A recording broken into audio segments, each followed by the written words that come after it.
I have adopted 6 such children, gifted with abilities. I give you the Umbrella Academy.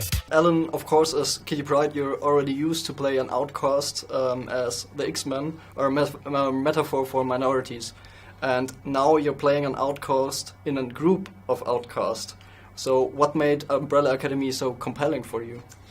Ooh, many things made it so compelling for me. I mean, firstly, I think when I read the pilot, I just was immediately compelled and I was interested in Vanya. I was like, you know, who is this? And immediately related.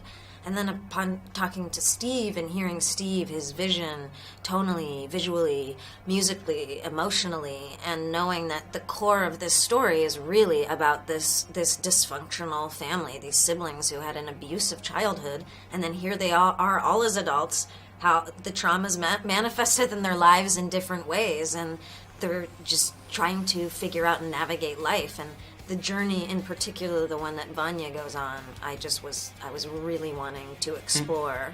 Yeah. Okay. The Kraken has maybe the most grounded superpowers of the whole Umbrella Academy, except maybe Luther.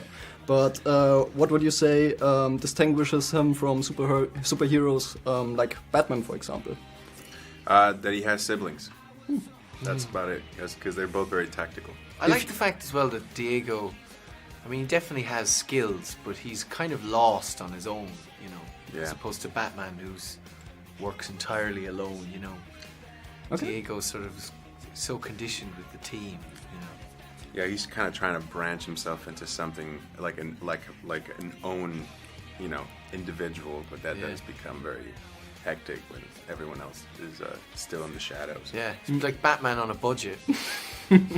A big budget.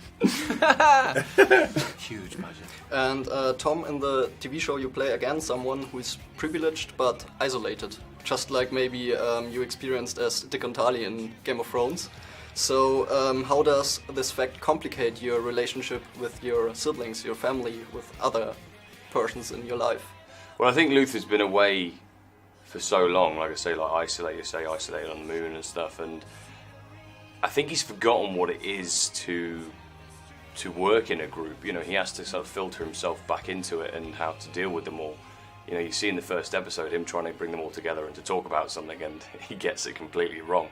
So, yeah, it's hard for him to get back into the real world. It's something he's been away from for 4 years. He's been on his own on the moon, just doing the same thing every day. So to come back and have to work with these siblings again, it's hard for him. Yay, sisters. Yay, sisters.